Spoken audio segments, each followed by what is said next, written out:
This is Elden Ring, and in my time in this community, I've identified 10 different types of players. I've identified 10 more, but now I found the 101 different types of players. And the first one is, drum roll please, the New Game Pluses. Have you ever wondered what happens when you hit New Game Plus 1000? Well, there's someone that's actually done it, and my god, is it a massive waste of time. Not the video, but the actual goal of hitting it. At least he used a mod and didn't have to do it himself. New Game Plus adds more HP to your enemies, and they do more damage. See, the players that go through New Game Plus and keep beating the game on repeat are usually doing it to see all of the endings and to have another challenge, something harder to beat, but it caps out at 7. I'd rather just remake a new save that I haven't beat it on yet, or create a save point before beating the game with Elden Save Manager for a character that has all the endings unlocked, and just refight the last boss and change the ending each time, than replay the entire game from scratch again with harder bosses. With the final bosses, New Game Plus simply becomes a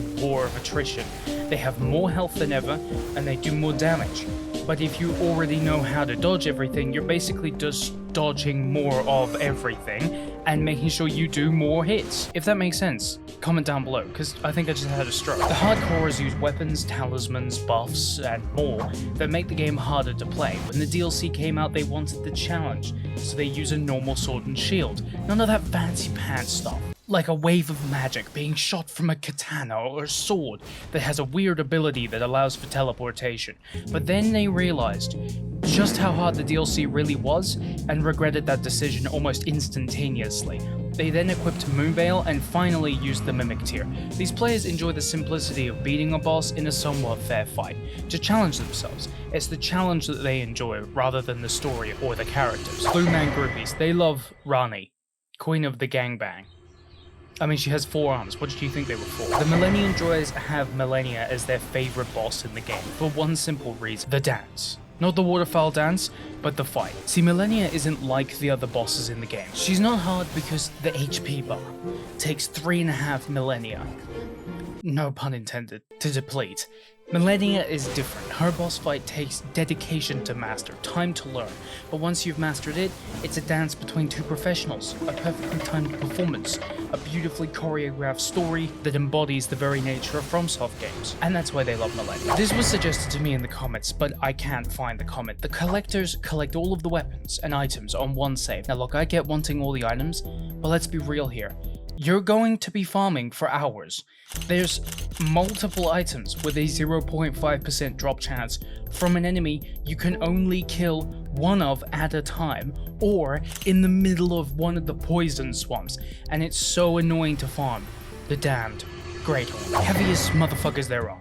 Max equipment load, max armor, max fat. Look, poise is a great stat. I personally don't use shields or armor, but that makes the game a lot harder. I've learned how to use them recently, but it's still annoying to put levels into a stat that I really can't see, or to put time into a stat I can't see. Reducing every piece of health they can to increase damage and other buffs.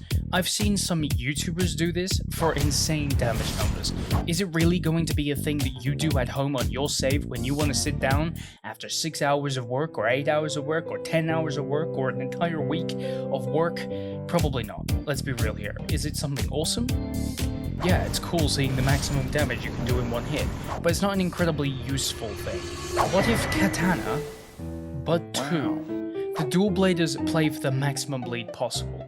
They can bleed an enemy with one attack, quite literally. One of my favorite builds ever, you can see on screen. In fact, I used this for my beating Elden Ring without turning left playthrough, and it was so much fun. If you're interested in seeing that or these weapons in action, you can check that out in the cards. The dual blades are so much fun to use, and they can make the game more fun than hard. And I really enjoy that. Rune farmers spend their time collecting thousands, no millions of runes to just level up their character. Now, I get farming items, right? Because items are rarer, there are not that many items, but runes is like a currency that you could literally just cheat in if you wanted to see what weapons were like at their max level. Farming runes to level up to go play in PvP is one thing that I do see people doing, but I'm just going to be honest here, I don't have that kind of time, and I don't know how you motherfuckers have that kind of time. Speaking of exactly what I just talked about. Here are the levelers. The levelers are like rune farmers, but they only farm for levels. This is how you see people at level 400 in PvP, but it's quite literally impossible to farm for level 713. So if you see any of those guys, they cheated in their runes, like I did for this one character. They're all liars and thieves. I don't usually do this because I think it can be annoying on YouTube, but this video did take 10 months to make.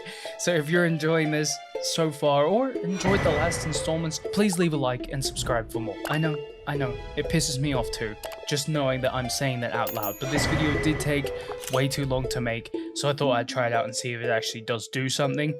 I see YouTubers always say that only 0.6% of you are subscribed and all that shit, so I thought I'd give it a shot. And I mean, if all of them do it, it must do something, right? Thank you for coming to my TED Talk. Now we're gonna touch on the Noob.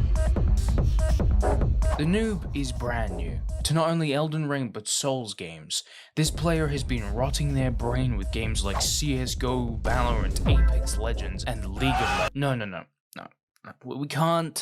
We can't mention that game. The Noob doesn't realize that there's a tutorial level at the beginning of the game, or if they did, it was by a complete accident. The Noob goes one of two ways. Either they love their time playing the game and get more and more powerful over the next 20 hours they played in 2 days, and then go on to beat the game and beat the Elden Beast, or they get bored and they don't know where to go next, so they quit.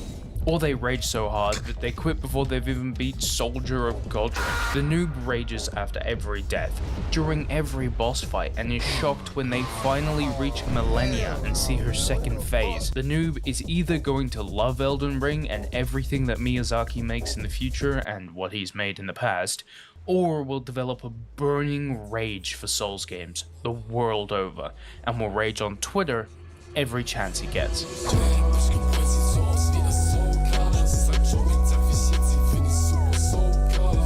The hater is that one player that bought a $90 game because they wanted to molt about how bad it is. When it was announced that FromSoftware won Game of the Year with Elden Ring, these players flooded the internet with bad hot takes. Hot takes people have memed and memed and memed. Now, the game isn't perfect, but it did win Game of the Year, so L plus ratio. The hater ignores the fact that the game has had one of the most successful launches of any game in history. Even though these players are annoying, they're not bad people, they just have Radahn Scarlet brain rot in real life.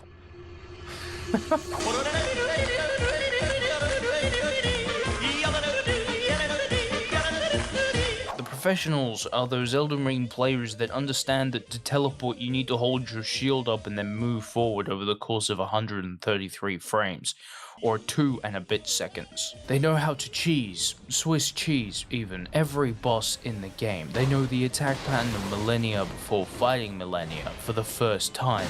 They have the Neuralink brain chip already installed, downloading movesets from Reddit posts, and well, everything else that's on the Elden Ring subreddits. The professional doesn't care about armor. They will beat the game without fail, regardless of their situation. The professional has played every single Souls game since Demon's Souls. They have played all of those games with mods and without mods. They've beaten the game on a dance pad. They've beaten the game using a fucking Guitar Hero controller. They've beaten the game using a driving simulator wheel. I mean, what? What?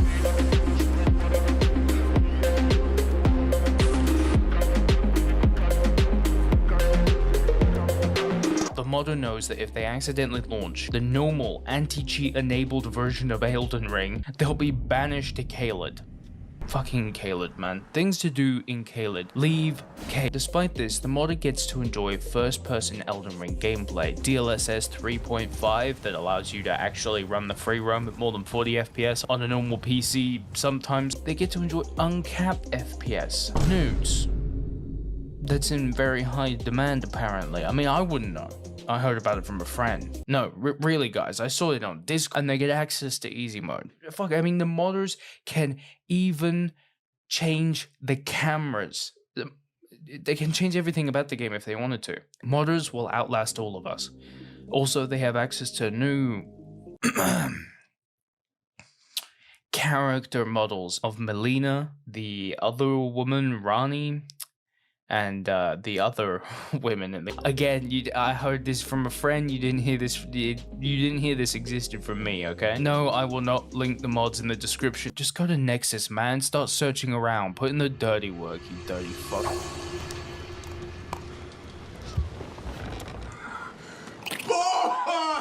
Oh my god! I don't know what it is about pure strength builds, the bonks of the Soul community. The guy that made that one video, one-hitting every boss from the beginning of the game. Yeah, no, that's not even a joke. The strength builders don't need intelligence.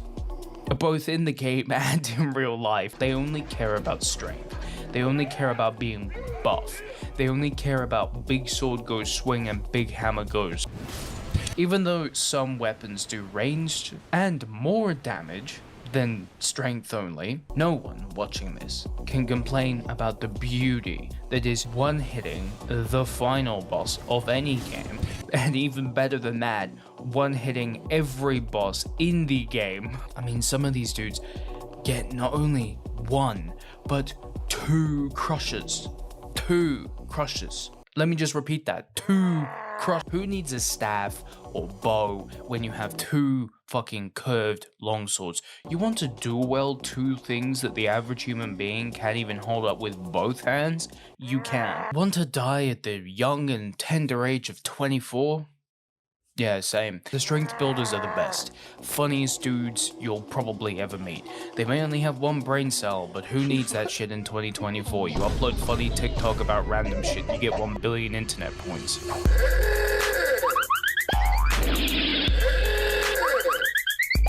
For some reason, there do exist some people that prefer magic to swords and hammers and big swords and even bigger swords. I know, it's crazy. I thought the exact same thing that you are right now. We should riot. We should rise up against the middle class. We should install a socialist dystopia where we oppress everyone but the people we love. Sorry, I got carried away there. The only question I have is why? Look at this dude. Fire, right? He's listening to funk music, he's got the AirPod Pro Maxes on. He's him. He's the main character. This dude looks like that one emoji. You know which one I'm talking about, the actually looking ass one? He looks like the weird pedophile dude at the beginning of the game, and before you say that I'm wrong, look at his mask. The mages only level intelligence and faith. So basically Jesus or something. I don't know, I didn't do the summer reading. These chosen ones use staffs they find to form rocks, or something with blue glowing pop rocks. Or at least I think that's what they are. Sure, it may be easier to use ranged attacks on your enemies, but me bonk is funnier. Honestly, it's a video game. Go off king. You want to beat the game as a level 1 mage? You can. This is a FromSoft title. You can glitch into the final sections of the map before beating Margaret if you wanted to. You can beat the Elden Beast with nothing but underpants on. You can play as that one Sigma dude. Do what you want, just no pedo masks. Especially not these ones, you Hogwarts looking ass. Naughty, naughty, you teasing me, you naughty, naughty. The grifters basically just play the game by exploring, crafting finger remedies, and then summoning other players whenever they get to a boss instead of beating that boss themselves. Instead of at least attempting the boss a couple of times before calling in the boys. Because it's just too hard to even think about a boss's movesets. The grifters aren't bad guys. Like, let's be honest, if you wanted to just fight bosses, you'd buy Dark Souls, Bloodborne, or Lies of P or something, I don't know. Elden Ring's appeal is the story and the open world, and to be honest, I have nothing against someone using the remedies to beat the bosses, and enjoying the game the way they want to. I'm definitely not saying this because that's how I beat the first 2 bosses. I'm not trying to cope, you are. Monkey? I don't know what kind of schizo pills you guys took this morning, but please, Lord have mercy on me. Can you hook me up, brother? The Adderall. It's just not hitting the same anymore. Let's be real here. There's no way in hell that this indicates that there is healthy brain activity going on. What are you looking at? Well, let me break it down for you.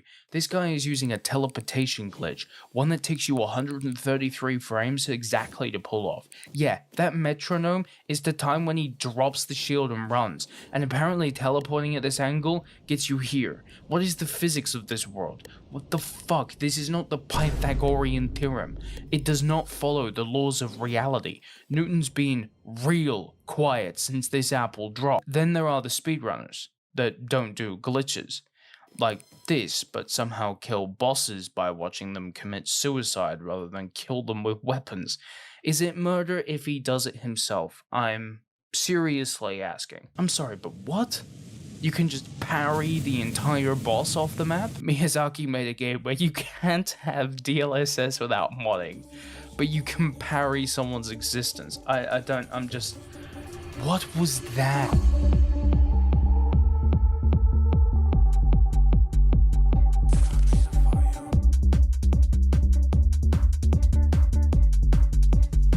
Whoever came up with the idea of the no-hit run of Souls games needs serious on-site medical attention right now. They either passed all the tests to enter the psych ward and should be admitted promptly, or they're just dead because they played the game for 43 hours straight to try and get a no-hit run without eating. Their plants are dead, animals are eating their decaying corpse in their house, and they probably have no friends trying to call them right now. I'm sorry, I don't know why I went that hard. It's all just... It's so relatable. It's so damn relatable.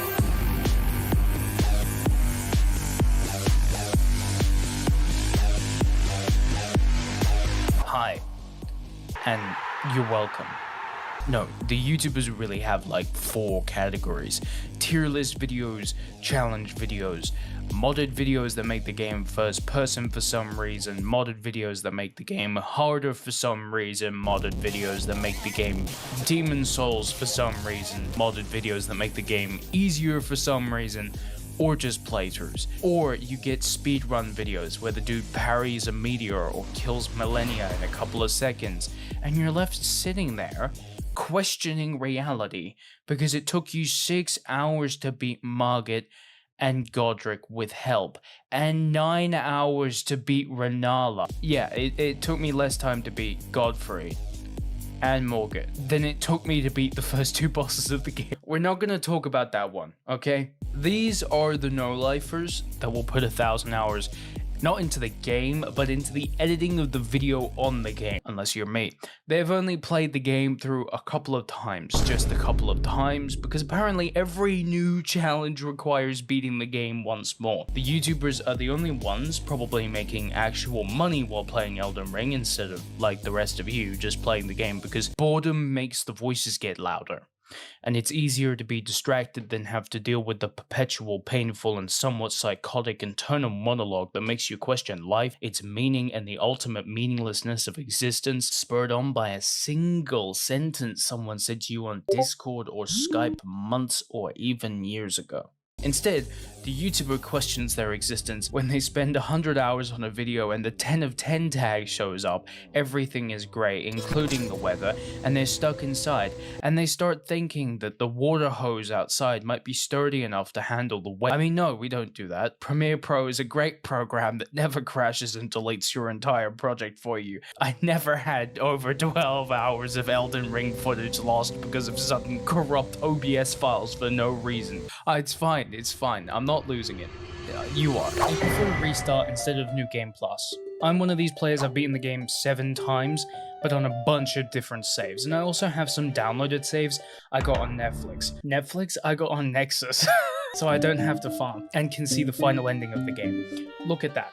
So cool. Anyway, I think restarting is the best way you can sort of learn how to speedrun the game a little and get better and better at the base game. It also gets you used to finding items quicker. You won't remember when you played your first time through where every item is, but when you restart, you can go through the beginning of the game again and find those items quicker and more efficiently. The NSFW enjoyers. Mày coi chừng mày chết với tao nha mày. The theorizers will tear apart the trailers of the game to understand exactly what the meaning and use is for 𝗖𝗍𝘆𝗽𝗀𝗃𝗀𝗃 flowers. What the fuck do they do? I still don't know. Something I personally never use in any of my playthroughs. But I do really like those flowers, they're quite beautiful in the game. The best theorists are definitely the people like 𝗖𝗿𝘆𝗽𝗃𝗀𝗃 and 𝗬𝗍𝗽 the Witch. There are some other creators that talk about the lore. Vati is by far the largest, but there's been some question as to whether or not those are completely accurate. They're still entertaining though. We know them, we love them. These people focus on creating the absolute most beautiful, most accurate, most Paris walkway motherfucking clothing styles you'll ever see. Do you want the body without the malnutrition? Well, they can help. Truly the heroes we never asked for, and definitely did not need. In fact, there are 9 different types of fashion styles, and the first one is no fashion is fashion. That's a quote by Einstein himself, and many famous people live up to that in real life, like Asmongold. There are 2 types of Wretch armor users, the kind that forgot armor exists, or doesn't know it exists, so they never equip it.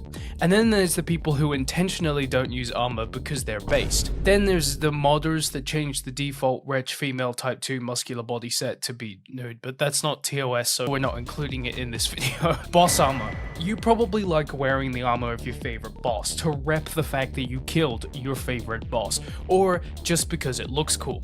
My personal preference is the Millennia kit because it fits my character, but the Radahn set is clean, and oh my god, that Godskin Noble set, a penis can only get so hard, let's put it that way. Let's go over some of the armor kits you can get from bosses. Rennala. I don't know why you want a turnip on your head, but that's what it is, and no one can tell me otherwise. Now I also can't unsee it. The Godskin Noble. You understand true fashion. High society. The Godskin Apostle. You understand true Radahn. It's a very clean armor set. Based. Millennia. You're either cross-dressing or playing a female character. Either way, it's an amazing armor set because it's Millennia. The best boss in the game. Fel Omen Cloak. Why? Veteran set. You like the Lord of the Rings a little too much, if you know what I mean. Lord of Blood Robe. Are you trying to roleplay as a simp? Royal Knight set. Straight fire. The fire was cold and really just smoke because somebody put out the fire. Malekith. Just the second best boss in the game, and it looks insane. Elden Lord set. Sexy man. Or woman, you know, we don't mind over here. NPC armor.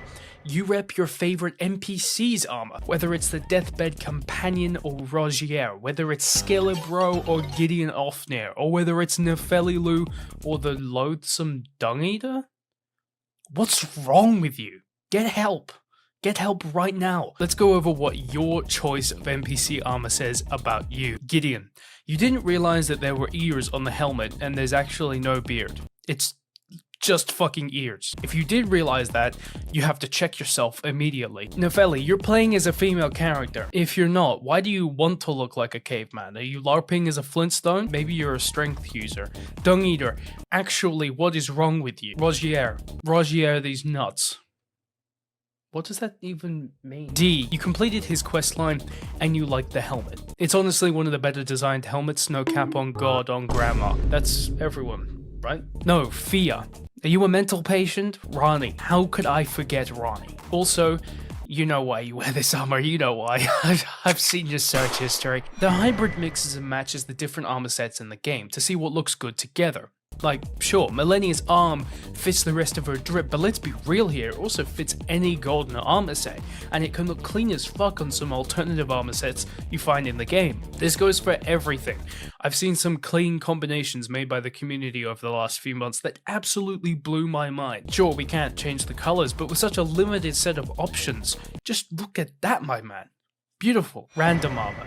You don't care what armor set you wear, so you click through until you're wearing the most random collection of shit the world has ever seen.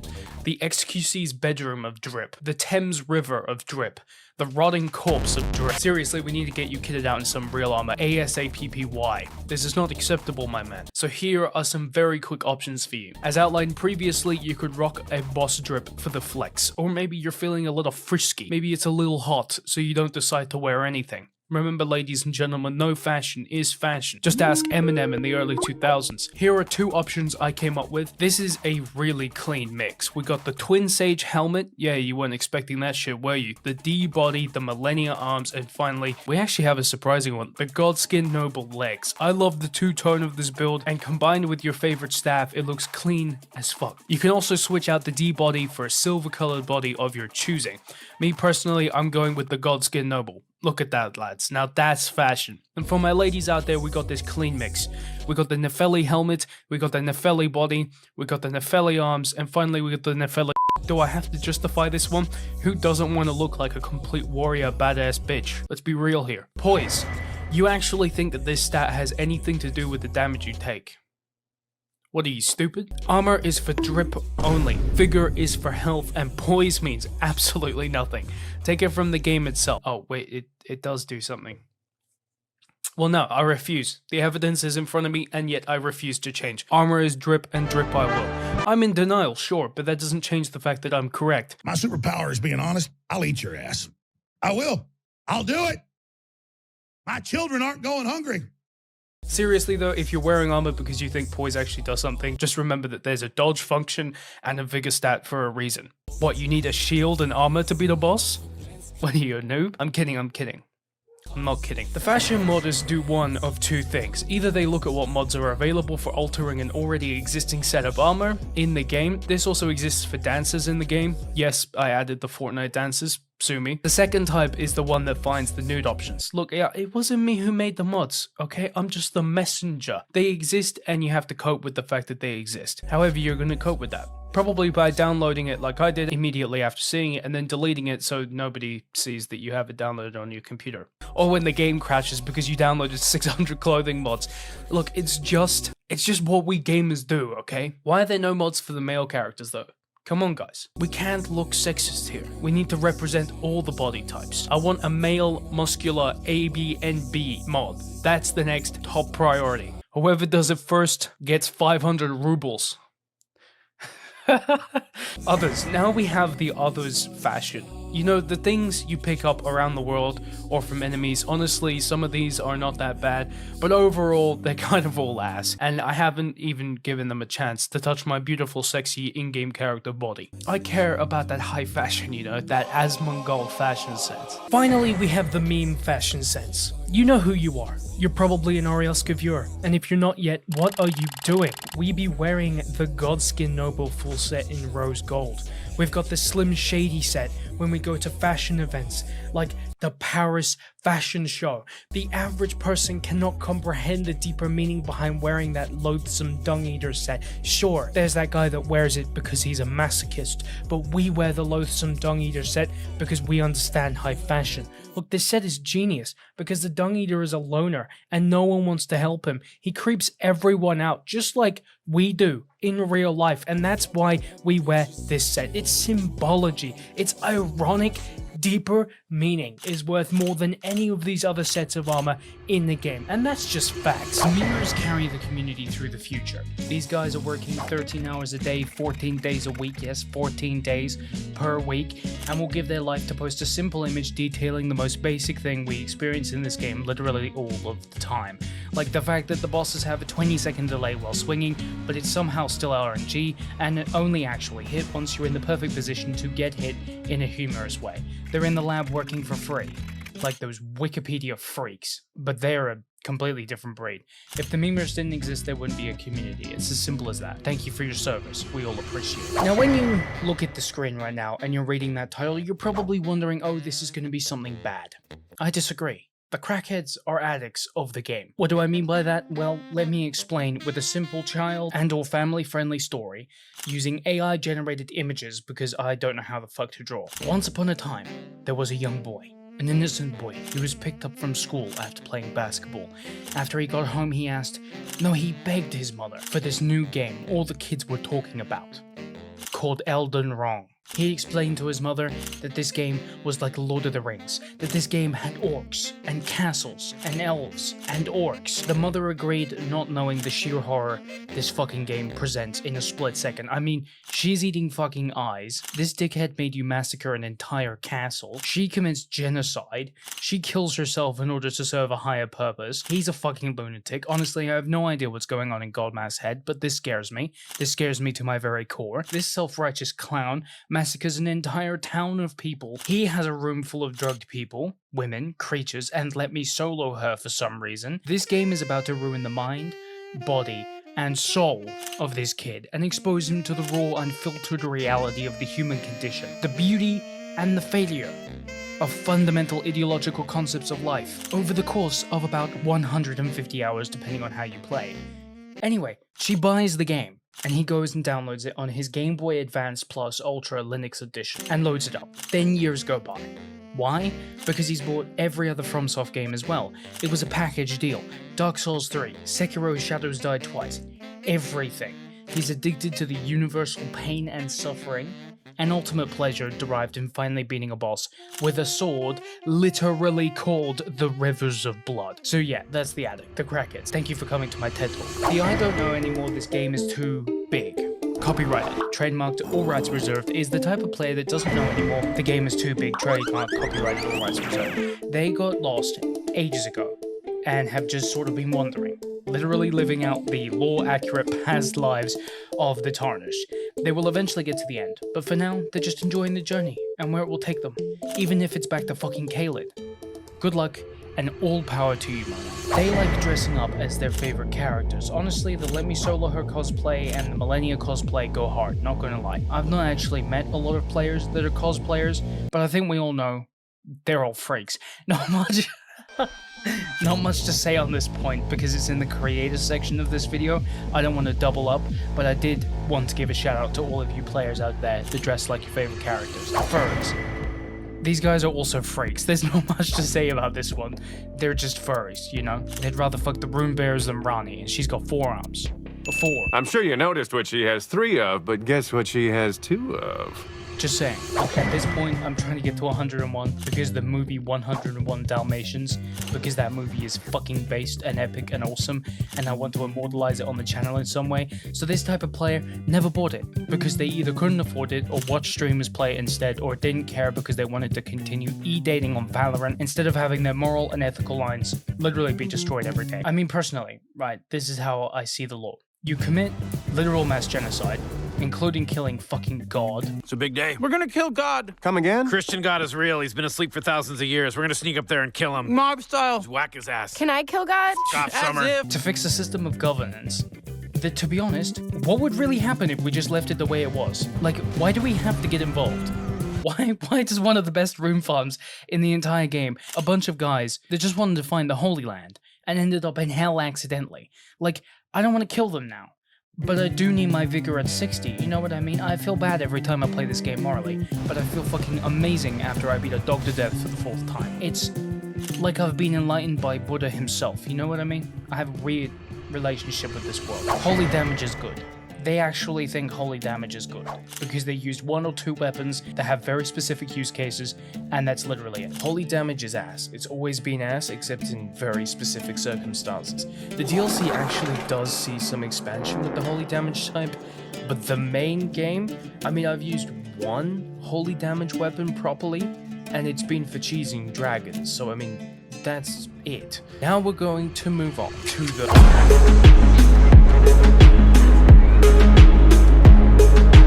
The PvPers are those types of players that level in solo PvE and then jump into PvP with the most ridiculously optimized builds in the world, using status effects like Death Blight, Madness, which are useless in the normal game. The PvPers keep the player count numbers alive. Well, that and the people on New Game Plus 15 for the 4th time. The PvPers have one goal: to be the very best. Like Ash from Pokemon, their sole goal in life is to beat every other player in PvP. They also go hand in hand with the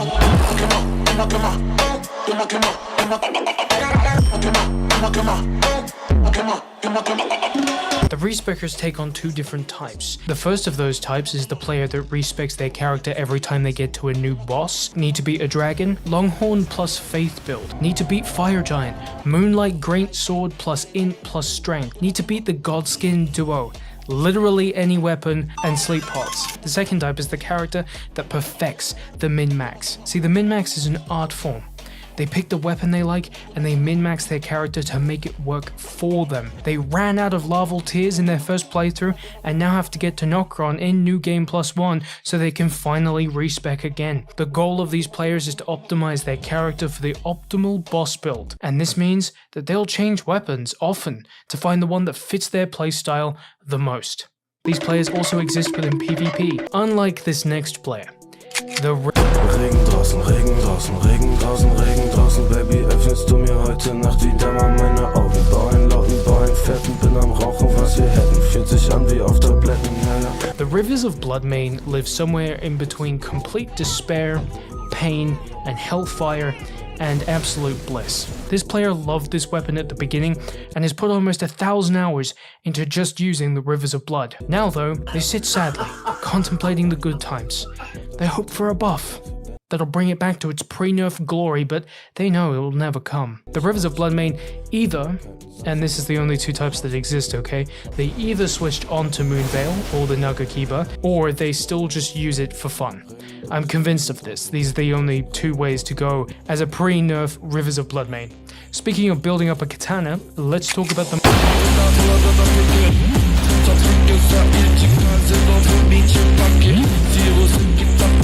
Moonveil mains are something special. Famous Moonveil mains include absolutely no one, because if anyone big enough in the community used it, they would be clowned on. I use it. I hear you. I hear you in the comments below, seething over that fact. Watch me not give a shit. The Moonveil mains enjoy simply beating the game.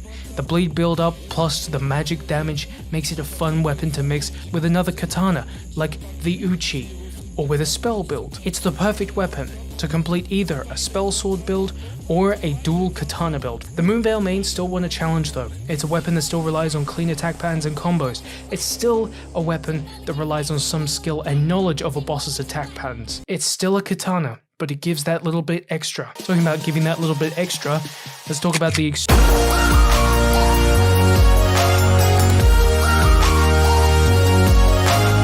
like Indiana Jones, the explorers run around the map, dodging boulders, finding little gold monkeys, and beating final bosses, the Nazis, for the sole purpose of finding a golden rune, one in a random corner of the map that no one's gone to and nobody will ever go to.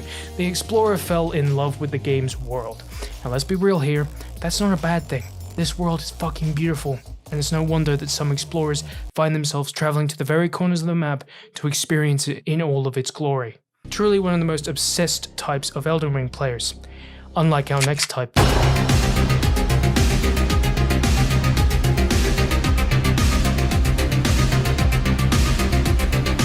The casuals just like playing games for the relaxation they bring at the end of the day, but Elden Ring is probably not the game to play for relaxation. The casuals enjoy the story of Elden Ring, the exploration, the fighting. They just enjoy every part of the game as a package and don't need to get over obsessed over the lore or weapons or difficulty or raw power. They simply enjoy playing the game to wind down at the end of the day. The casuals are what keeps this game alive, and we love them for it. Now let's talk about the complete opposite of the casuals.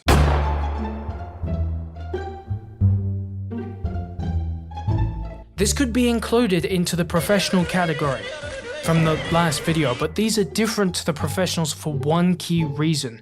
The thing they love is the challenge. See, a professional could just pick any weapon they know is good and beat the game with it, just leveling up, and it would be easy to them. The professional could just play the game with shields, but the level 1 is unique because they beat the game with 10 vigor and 10 of every other stat. And it takes eons to kill a boss. Let's not even talk about Fire Giant's health bar on New Game Plus as a level 1. But it's worth it in their minds, for the challenge, for the respect, for the glory. Beating the game whilst removing a key mechanic to give you more damage might seem insane to us, but these guys are professionals of two things: never getting hit and using an absolutely insane amount of buffs before fighting a boss. Now we have the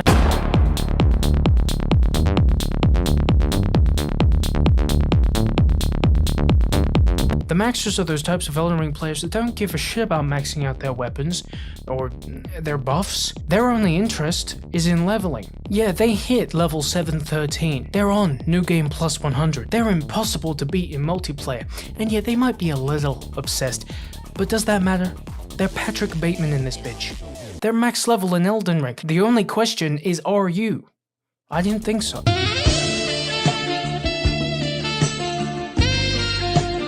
I decided to add in an extra bonus, because we need to talk about this.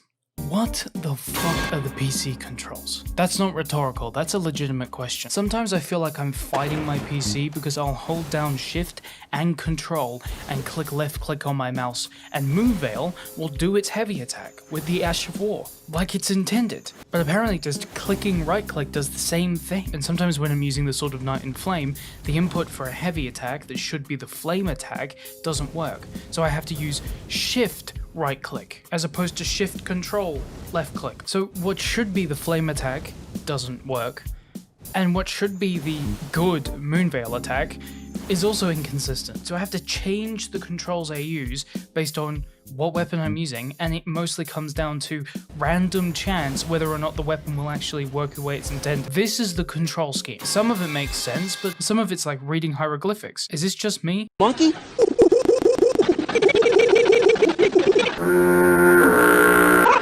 The rushers prefer to beat only the core bosses in the game and skip a lot of the lore. I was initially this exact type of player. I played the game simply with the goal of getting to the end of it, and I realized I overlooked a lot of bosses and a lot of lore that I ultimately regretted missing out on. I did do Rani's quest though, because it's Rani. The rushers do not enjoy wasting their time though. Whether it's to see the next big boss or to get to the next area and enjoy it, the rushers will not explore as much as others. They will not play as much as others, and that's okay. Controller players, you lucky fucking bastards. I envy you. The completionists play this game to get every single item, questline, boss fight, everything. I mean, literally everything done. Every achievement in the game, and honestly, that's a vibe. I've done it, and this is one of the only games I've ever played and loved enough that I've actually wanted to do this. I typically don't give a fuck about achievements, but it's kind of a badge of honor, you know? Like, yeah, I beat Millennia, and I've beaten her again. I made an entire video testing builds on her, and I'm proud of that achievement. I don't care if others say that I used the Mimic and that's cheating, fuck you. The achievement still counts at the end of the day. That's all that matters. These guys play the game for maybe an hour a night. They love it and wish they had more time to play it, but don't have the time right now to actually play it every day. The thing that kind of confuses me though is that if you're literally only playing it an hour per day, then you won't finish it for a third of the year. There's that much content, but it's kind of totally worth it, to be honest. I honestly wouldn't be surprised if these dudes just chill and play it every now and then, and never really completionist it. The streamers for Elden Ring really fall into three separate categories. The guys playing it through the first time, the guys that have played way too much of it, and the guys that have already played it but want to do a series of live streams on it for fun. Then there's the guys that rank every foot in the game. So there's a type of person that I see that just uses bleed builds for every single boss, like literally every single boss. The bleed builds in the game generally though slap. It's one of those stat build-ups that 90% of bosses are weak to, similar to Frost. Frost is also really good against bosses like Millennia, and it really shines against fire bosses or blood flame bosses too. The Frenzied Flamers. What's wrong with you? How can you do that to my girl? Melina helped us the whole way through, taught us the ropes, instructed us on how to become Elden Lord. She fucking game ends herself for you to become Elden Lord, and you gonna betray her like that? I ask you again, what's wrong with you? How could you do that to my girl? How do you like this character or this ending? I must say it again, what's wrong with you? I know we don't judge here, but yeah, I'm breaking my own rules with this one. You're all psychopaths. This guy's literal name is Dung Eater. His name is Shit Muncher. Look, this shit is delicious. A movie about a guy eating shit. A violent antique show. It's a pleasure to have you. The pleasure's all mine. Letterman from a timeline where Jerry's famous. Wait! What in the hell? I agree. Where's this going? No, the other thing, go back! Glenn, this is a court order. It says you can't eat shit anymore. All right, Jerry, when you're right, you're right. Now I'm hooked. You wouldn't catch me dead doing this ending. There are two types of cheaters. The ones who cheat in offline mode, like myself, people who just don't want to farm 8.9 million runes to level up once, and then there's the cheaters who play in online mode. We don't like these guys. Stinky. They will cheat on a character to get better than every other person in PvP. You guys know that there's a program that lets you run it without EAC, right? Well, I guess they don't. There's literally no reason to cheat on multiplayer in this game. There's no ranks, no nothing. There's no point to cheating, but they do it anyway. The hornies. These are the guys that legitimately download the Rani Noob mod, not to shitpost or LARP, but because they're just too hornswoggled. Yes, that's a real word. It's in the dictionary and everything. You want to know another fun word I found in the dictionary? Adsketitious. Yeah, type it in on your phone. It means unnecessary. There's also Zax. It's like an axe, but it's not. It's a Zax. That one's so weird, the phone doesn't even think it's a word. Stupid phone. Speaking of words, the messengers leave and write messages that don't really explain anything and most of the time just confuse you until you realize that they're telling you to finger buttholes and think turtles are dogs, and most of the community is just trying to fuck with the rest of the community, but everyone's in on the joke, so it's kind of like a self-repeating cycle of fuckery and no one ever quits or has enough. The oldies probably played like DS3 on release, maybe Sekiro and maybe Dark Souls 2 when that came out. They're old, but they're not so old that they remember Demon Souls on release. Speaking of which, we now have the Ancients. They played Demon Souls on release, and they have either played some of the other games, all of the other games, or simply just waited for Elden Ring. Yep, that's the whole type. No need to continue. Elden Ring is a really optimized game. You don't need a $25,000 gaming setup to play it, but some dudes will just spend that much to get the perfect performance on Elden Ring, but they don't do any of the optimizations, right? Like we have to do. They don't have to struggle with the settings of their PC. Okay, they don't have to beat it into submission. They don't use ultimate battery mode or put the game on high priority. They have the money, but generally not a lot of brains. The funny thing is that you don't even need like a 4090 to run this game smoothly. This ain't Cyberpunk 2077. All you need is a couple of potatoes. I swear to God, this game is some of the best optimization of any game I've played recently. Like I said, Elden Ring is a really optimized game. You can play it on a GTX 980, but you'll get generally the same performance as a 3070, despite the card being much faster. FromSoft simply hasn't caught up with the performance technologies we have today. It's apparently an issue with the engine that the game was built on or something. I don't know. I just play the games, man. I don't code them. Foot Enjoyers are Miyazaki's biggest fans. Their favorite part of the game isn't the boss fights or the exploration or the fashion. It's just the feet. That's it, the feet. Look, I know I made a video ranking all of them using math, but I swear to God I don't have a foot fetish. It was just a fun video to make as a meme. It actually turns out that video went viral in China. It got stolen and then re-uploaded to this Chinese site. Turns out that Michael Teriyaki might just secretly be Chinese, because all of those views, they're just him rewatching it every night. The Alexander Enjoyers are distinguished gentlemen that rightfully enjoy playing with, collaborating, and talking to the single best character in the game. Alexander is the hottest man in the lands between. Bernal? Fuck that dude. Radicon? Hell no. Alexander is the GOAT, and he will forever be the GOAT. So there's a couple of different styles of play in the game that I see, and we're going to cover some of them. Let's begin with the Shield Enjoyers. They prefer blocking attacks rather than dodging attacks, and will just body hits from bosses that they can rather than, again, just dodging. It's quite interesting because as somebody who prefers light roll and tries to speedrun the game a little, I've never really given shields the time of day in my playthroughs, except when it really helps, like in the Malekith fight or Gideon Ofnir. Shields though are a legit strategy. You can even beat the game with them if you want to. I'm not going to because I got other shit to do, but it's possible. The low IQ Int/Faith builds like big weapons, but want to balance it out with either incantations or intelligence for ranged attacks that are still powerful and a little better than just your average strength build. You'll also be able to buff your weapons easily this way to add more depth to your builds than just a pure strength build. Being able to put on Black Flame Blade, Electrify Blade, or other blade. That's not coming to my head right now. You get the IQ and the strength. Patrick Bateman.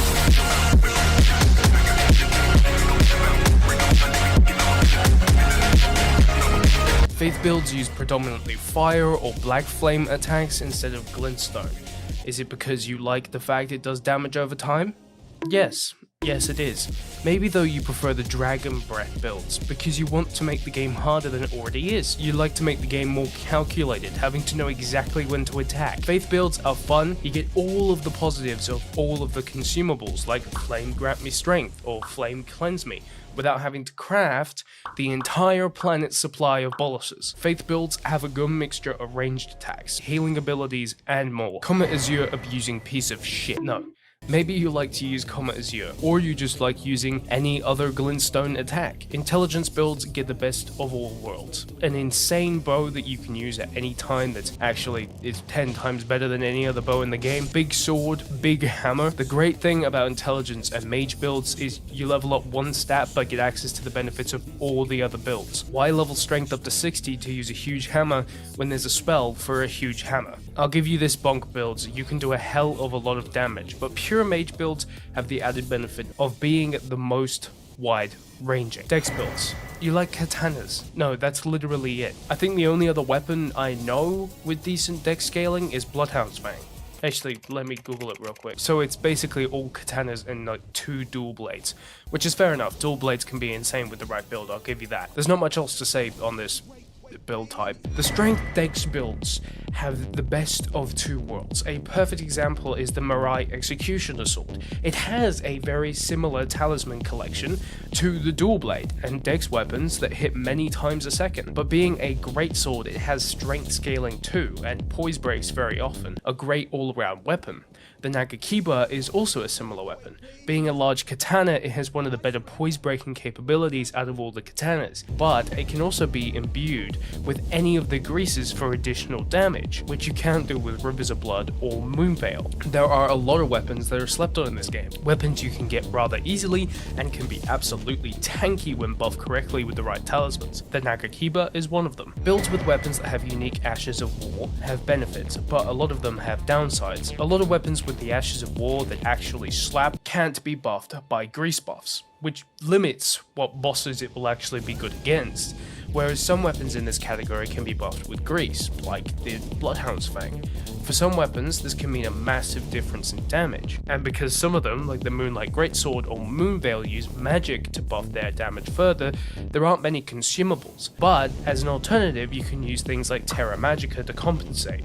Some of these weapons do more damage than their counterparts, but a lot of times unique Ashes of War can be super overrated. They're cool, but overrated, especially with certain bosses having resistances to magic attacks. For example, with Moonveil, the ability to not apply a grease, like just putting blood grease on Bloodhound's Fang, means that you're actually losing damage you could be doing to the boss. Builds with weapons that have standard Ashes of War are some of the best in the game. Being able to duplicate Ashes of War and apply them to a weapon you're dual stancing can result in insane damage numbers, and the ability to just BMW versus school children crossing the road any boss in the game. These weapons shine against boss fights like Millennia, especially the colossal or heavy weapons that can be buffed with greases and do even more damage. There are other buffs that can increase their damage even further, like Meat, which don't increase int, faith or arcane based attacks, but do for strength based attacks. This next category I've named Hugs and Kisses, because with these weapons, to use them, you have to get so close to hug or kiss the enemies. Now that's a lot of damage! The Hugs and Kisses weapons are weapons like Spiky Balls, Smooth Balls, Testicular Cancer. There are some others though besides the compensation weapons mentioned because I have uncommonly small balls. There are also the other close range weapons like daggers that I've never seriously seen anyone use except maybe the blood ones or the rot ones. There are 2 possibilities for this next one.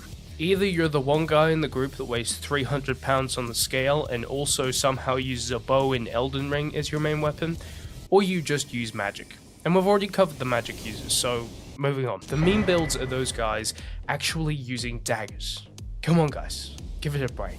No one outside of challenges or challenge videos would consciously use a terrible weapon like the club at max level when you can use literally anything else.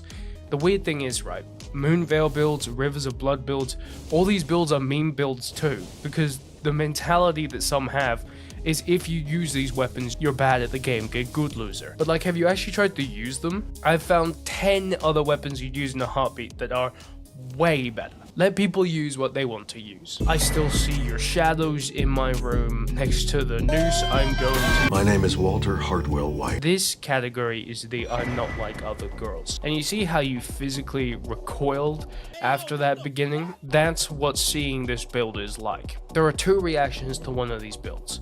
Either disgust at the fact that the build procs both Scarlet, Rot, and Bleed. I mean, goddamn, give the boss a break, man. Or utter cringe at the fact I actually referenced a song from 2018 to 2024. No, I meant at the fact that this build is so shamelessly trying to be unique that you know it's going to be a 5 of 10 anyway. I almost didn't do this, but here are two bonuses. The first, we have the status builds. Now, I've just talked about this, basically having two different status on one weapon. You'll only play with weapons that inflict one or more status debuffs to enemies.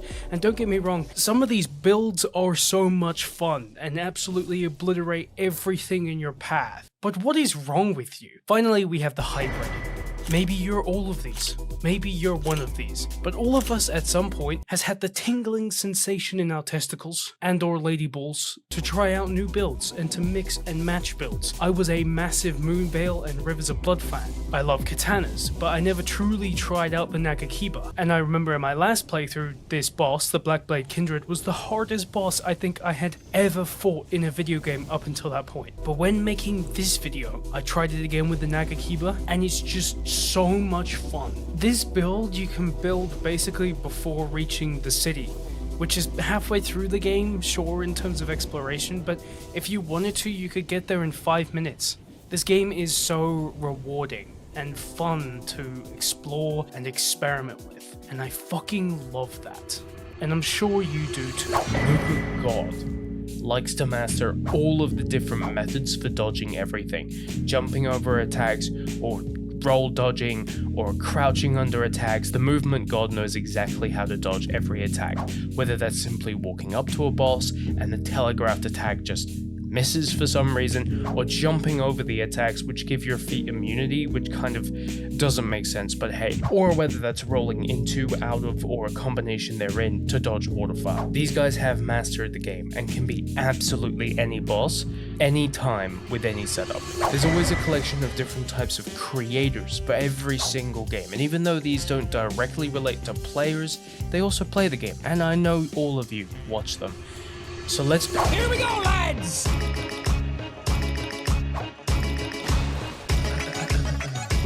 Ride that! What is wrong with you? What is that? What does that even mean? Suck that nigga dick till he come 10 times. I'm gonna be full blown. Suck his dick, suck his balls.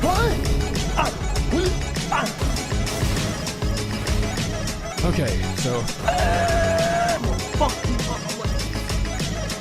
you want to like this video? The challenge creators typically play the game in a different way than you're supposed to. Beating Elden Ring on a dance pad, beating Elden Ring with a saxophone, beating Elden Ring while watching Amaranth on my second monitor. I'm gooning and edging and looks maxing while only playing based on the licking sounds coming from the video. Now that's a challenge. No, but these guys are a different breed. Look, I get pissed off with the default keyboard and mouse controls. These guys are out here playing the game on bongo drums with bananas while watching an Asmongold reaction video and somehow beating Millennia at the same time while their parents are fighting in the other room over rent. Really puts into perspective just how bad I am at this game. Our next type is the comfort creators. You know, your Kaisonats, your Jacksepticeyes, your PewDiePies, your Dr. Disrespect. Yeah, no, I'm sure that's the opposite of comfort for at least 50% of the Elden Ring audience. These guys are unparalleled in their ability to make people feel at home in their stream. Everyone in there's done what you're about to do, and we can see it. We can see the 3 stages of Souls games. See, there's 3 main stages. There's happy because you're ignorant and stupid and a little baby. And then there's the rage because the spacebar doesn't roll. I pressed it 5 times. What more do you want from me? And then there's the orgasm stage after you beat the boss, because that's the high we're chasing here. And we can watch the 3 stages on your face, and it's so much fun reveling in your pain. Our next type is the cosplayers, and I mean, holy how? because it looks like you got air paint spray painted. You know what I mean? The fucking car painting thing.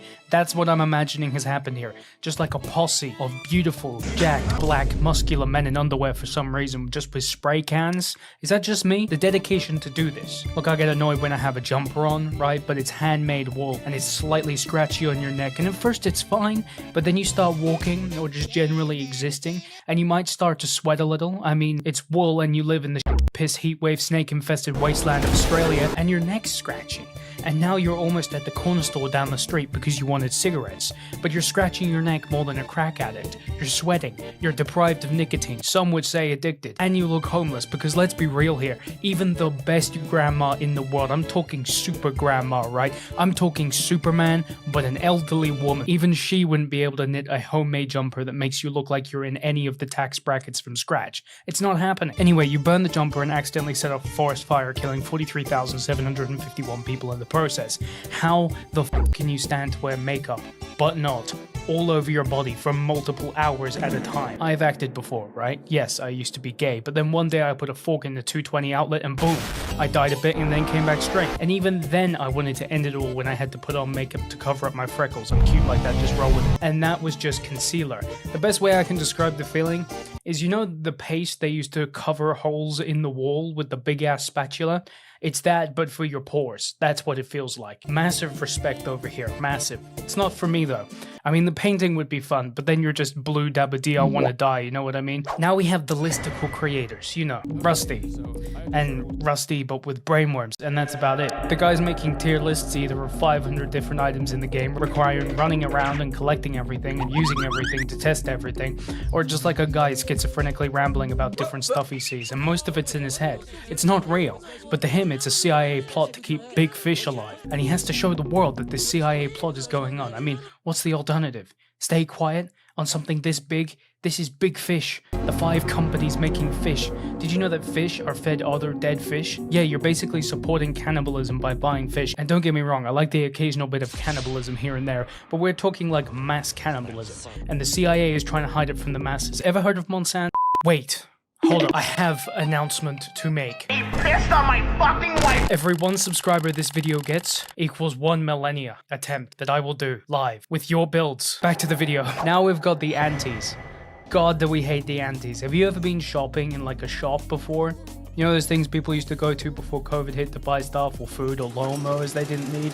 Seriously, I have like 19, somebody has to buy one, they're free. Well, the shipping is at least. And you accidentally bump into a guy, and he's not like a big guy. You know, he's 5'4", might have early onset osteoporosis, might be suffering from a little malnutrition, and he just starts barking at you like I show speed, and you feel that rage bubbling. You know that feeling that your body is about to slap the living dog piss out of this guy, the Karen of men? But you know that if you did, you might not be able to stop. You might have to serve a 5-year prison sentence because this dog piss human being is barking at you at a Woolies. Yeah, that's the feeling when you see someone ranting on Twitter about the difficulty of the game and yet they refuse to actually level up, learn, or even try the game. That's the antis. They're haters, and honestly, with half of these takes, their time would be better spent as a punching bag rather than a human being. What kind of brain rot is this? Now we have Let Me Solo Her. There's no one like him. There's only Let Me Solo Her. The man, the myth, the legend. This guy's not only top tier, he's an anomaly. I had to beat Millennia 30 times in a row for the last video, but this guy's beaten her 1,000 times. Not figuratively, literally. That's dedication that I have to respect. I just have to. I just have to. I can't even come up with a meme. He's just David Goggins in this. What the fuck am I supposed to joke about? Now we have the updaters. Have you ever wanted to know what the patch notes are without reading them, even though they're just here on Steam and it takes 5 minutes? Well, that's what... Well, that's what these guys are here to do. Make an 8-minute and 1-second video on a sub 5-minute reading session. I have to respect the attention to every little detail. Look, I understand that microscopic 2% change in overall damage is massive. I get it. Next, we have the meme creators, the guys who make Sigma edits of feet.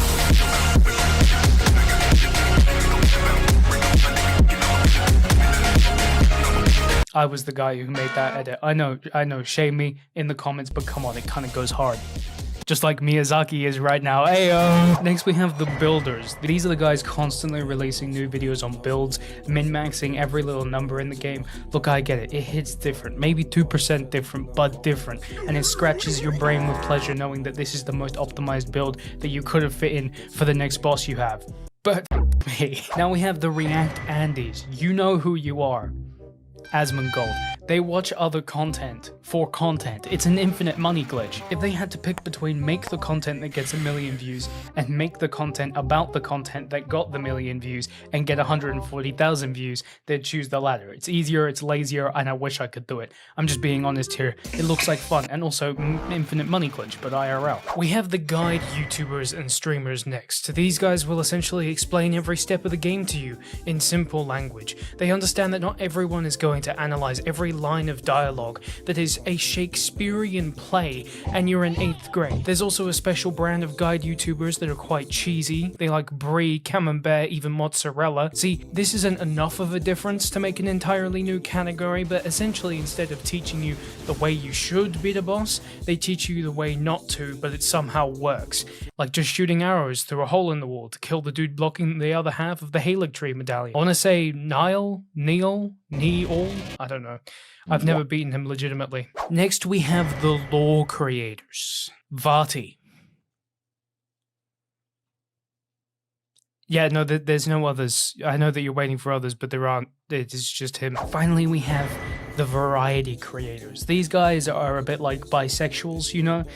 You like everything on the menu but can't decide what you want type beat. The steak and fries looks good, but the champion-sized fistbook obesity generator sounds delicious too. I don't know what to choose. Maybe I'll just get one of each and create the obesity generator 3000. A steak inside of a burger with fries smashed in there somewhere. These guys will flip-flop with different types of content until they land on something substantial and then probably keep flip-flopping anyway. Like a fish on the deck of a boat. Now we got the Fia Enjoyers, right? They're a really fun breed. Wait, shit, I shouldn't have said that word. No, they're all commenting. No! Now you're probably reading that title going, oh shit, this is either going to be so bad that this YouTuber I'm watching right now won't have a career anymore and it'll be kind of funny. The Nazis are those guys that only use gases. Now, I know. I know that that might seem like an extreme title for people who use Fia's farts to kill things, but at the same time, am I wrong? The crafters use their crafting kit. Now, I know some people think the crafting kit is pointless, but I'm of the belief that no, it actually isn't. I want to cheese the shit out of every godskin boss there is. I don't really feel like fighting them, especially not you two, and because of all of that, I use it in every playthrough. The freeze pots can also block Millennia's waterfowl dance, so it can ratio Millennia, and it can cheese the godskins. Sign me up. There are also other things that some people craft. Some weapons can have greases added to them to do more damage of a specific type on top of their regular damage type to a boss, and that is just straight fire. You might be looking at this and saying, well, that's just the explorers. No, you're wrong. There's a difference between blindly going where no man's gone and intentionally jumping off a roof into certain death to find a secret item, or hitting a wall 50 times in a row for hours trying to open a secret passageway. Look, I get that FromSoft adds secret rooms to their games and that we like to go and find them, but you can't be serious with this shit. I think for most of these guys, it's like coded into their brains. They don't do it consciously. They do it because they're just used to doing it from previous games, you know? Okay, so there's invaders, right? We don't like those guys. Stinky. What we do like though is guys just like Let Me Solo Her who join people and help them out with a boss. Sometimes it's just nice fighting a really hard boss with either a friend or a random set of guys who've done way too much cocaine and still are somehow alive. It's a different feeling. It's no wonder that one of the most popular mods for this game is a mod specifically made to bring co-op to the entire game. If this game had like decent netcode, it would be one of the single best co-op experiences ever. I remember playing Far Cry 5 with a friend a couple of years ago, and it was amazing to explore the villages and watch the story unfold together. It was a shit game. Well, it wasn't shit, but it's not great. And if Night Rain can match that fucking vibe, it will be huge. A game of the year on its own. I guess we'll see though. leave your spicy night rain takes in the comments. So there's speedrunners who just like beating the game as fast as possible, but then there are boss rushers. These guys just like fighting bosses. To be honest, I love fighting bosses too. It's the single most fun thing to do in the game. I love being able to explore freely and then decide what boss I want to fight. Maybe I do Margit and Godric, or maybe I do the Godskin Noble and Volcano Manor first. Maybe I do Radahn first. Honestly, it's just a vibe, and I'm gonna go fight a troll for a sword that makes the game easier because it's just fun to beat bosses. So this type exists in all games I play, but I consistently see it more in games like CS2. You know, you can see the game isn't going that well, or your mum is calling you for dinner and you quit, but the rage quitter for Souls games, it's weird. Let me explain.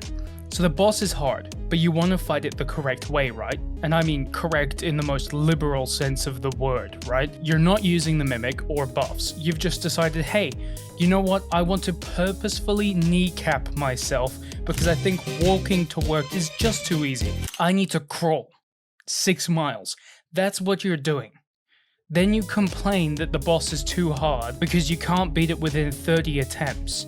But newsflash, you're not using the things given to you in the game to make it easier. It's like if one thing is powerful, people won't use it and will get intentionally mad when you do. Rivers of Blood is cheating. Moonveil is cheating. Using the Mimic is cheating. My wife is my balls, brother, my fat hairy balls. There's always meta slaves in every game. There's a difference between using a good weapon and then simply being a meta slave. If you feel like using a weapon, then go ahead. But it's when your build is so optimized to the meta that you don't use anything else ever, that's when I'm like, you're just limiting yourself. There's 200 weapons in this game. And look, not every weapon is good. But like, the pickaxe can poise break your father. It's nuts. It's not meta necessarily, but with the crag, it melts bosses. It's the same with a lot of weapons. There's good weapons, then there's meta weapons, and you're free to use them how you feel. But when you're just using meta weapons, I think you're missing out on a lot of incredibly underrated weapons and fighting styles. Okay, so there's an interesting type of Elden Ring creator that I've seen around on YouTube Shorts, on TikTok, and on Instagram. There's a really big one that makes clips on YouTube. Most of the content is like modded gameplay, but cool moment ass shit. You know what I mean? Then there's the epic clips where, like, for a boss, they'll attack into an attack and then just get their shit handed to them. You know he's just dead after this, right? Like, it completely ruins the vibe, but it is a vibe while it's happening, if that makes sense. Pick up the damn item, please. I know some people get mad at me sometimes because I miss shit, but the ignorer doesn't even bother looking for the items that exist around the map to make them more powerful. This game is full of bullshit that can be found in the dumbest places, but it's so worth it in the end because once you know where everything is, your second playthrough is gold. Your first playthrough is all about finding stuff and exploring the map to know where the bosses are and items are, and when you ignore that fact, and ignore items, and ignore doors, and ignore bosses, ignore your mum calling you for dinner, it gets cold. You know, nobody wants cold fucking peas, okay?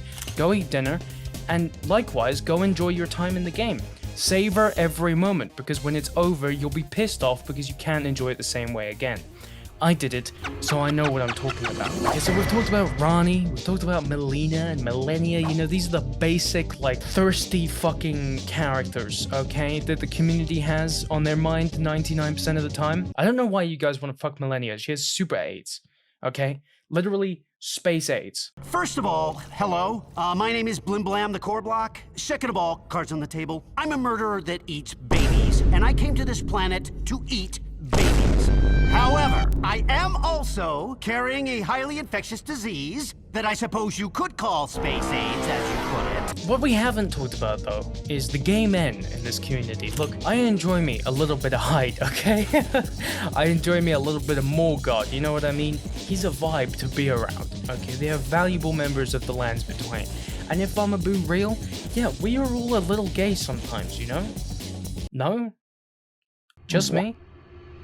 What the fuck did you just call? Look, I didn't know these were a legitimate part of the community, but people actually play with these things. Really. I mean, each to their own, but really, you like the 3 damage they do in a fight.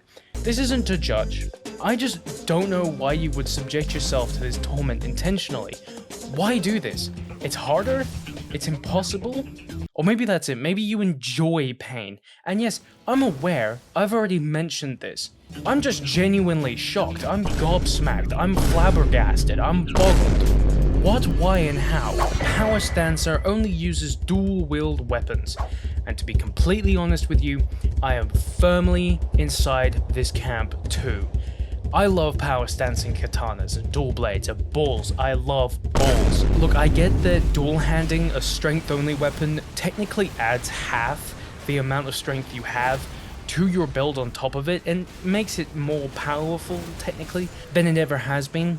But on the other hand of the spectrum, the dual blades hit like 7 times per jump. The balls hit twice on a jumping heavy. And with Cragblade, we just get like nuts poise damage, insane poise breaking potential. I think either way you go, power stancing goes hard. The only type of power stancing I don't agree with is double strength weapons, because you're going to get more damage out of a single strength weapon that you two-hand versus 2 strength weapons that are way too slow at attacking to really do anything. Now look, I know that most people use a standard build and just focus on dodging, but parrying goes hard, it really does, and I can't complain if you main a parry build with the buckler shield and a sword with insane damage. Like, this thing procs bleed and Scarlet Rot. I fuck with that, it goes hard. I am hard every time I parry a boss, it's just a vibe, it's style points, and I get it, and I know you get it too. In this community, you are rewarded for playing well. Whether that be beating a boss first try, beating a boss without the mimic tier, beating a boss without a bleed build, beating a boss with a standard weapon and shield, and with no Ash of War, and with a brain deficiency, so it's not surprising that people fake being good to get praise from other people. Yeah, I can one-try Margit, Godric, Renala, and Radagon the Wolf. Of course I can. Can I one-try Radagon? Or Elden Beast? Or Godfrey? Fuck no. Maybe his first phase, but with a normal build, hell no, I'm not that good. We need to be able to admit when we're not that good at the game, because it's the only way to improve. And it's obvious that when people do improve to the point that they are good enough to beat a hard boss, the community rewards them, and it's an amazing feeling. Don't fake your first tries, don't fake your abilities in the game, and don't fake your orgasms, ladies and gentlemen, they'll never end well. So I'm not that good at PvP, and if I'm gonna be honest with you, I never fucking play it, because most of the time I'm modding the game to make it more fun for me. So when I heard that people intentionally use either bullshit builds to insta-kill people, or just straight up cheat for zero reason against people, besides cheating though, I think there's like a level of respect for other players, you know?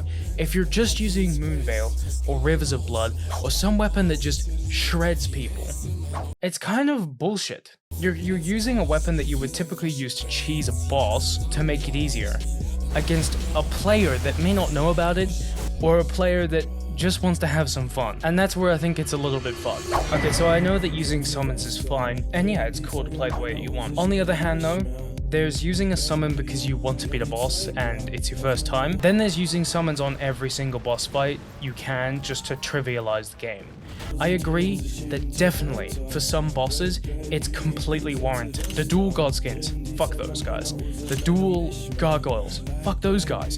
Both of those boss fights, I would 100%, if you use the Mimic, I do not care.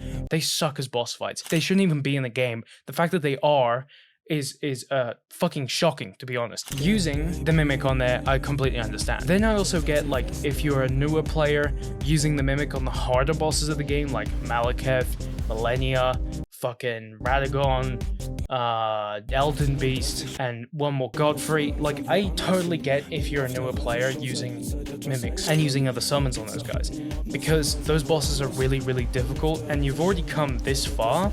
It's an item in the game, go ahead. But if you are like a max level player and you already know how to beat everyone and you're just running around beating them repeatedly with the Mimic tier, I don't see how that's fun, because the main enjoyable part of this game comes from the gameplay loop. And the gameplay loop is you lose to a boss because you suck and or don't have that good items. So you go and explore and get better at the game by beating other bosses. and getting new weapons and upgrading those weapons. And then you come back to the original boss fight and then you actually beat the boss. Now, that gameplay loop is incredibly fun, and I understand why people do it. It's one of the reasons why every single speedrun you see that's glitchless, people go around the map for an hour and a half before they actually fight bosses, because they grab every single item they need from an area and then start to fight bosses. But if you're just spamming summons on like New Game Plus 2 just to melt a boss, I don't see how that's fun, because it removes the point of the boss fights. I swear to God, it doesn't matter how hard I work, how many types I find, how much I try, there's always one guy or girl or femboy or male girl or tomboy, whatever, that says, "You missed me. I like fucking vor or something" in the comments, and it just keeps growing. The number of types, it's just too many. There's thousands, millions of players. There's so many people. I've got to keep going. Or maybe I don't. Maybe this is the end. Yes, that's a relieving thought. Maybe I can just end it all. That is the end of the 101 types of Elden Ring players, motherfuckers. If you enjoyed that, then you can subscribe here and watch this next to see how I beat Elden Ring without turning left. It was really hard, just like I am, but it was so worth it. Or this playlist to see all of our types videos. We've done CS2, Fallout, Skyrim, Minecraft, Terraria. They're all worth it. So I might see you over there.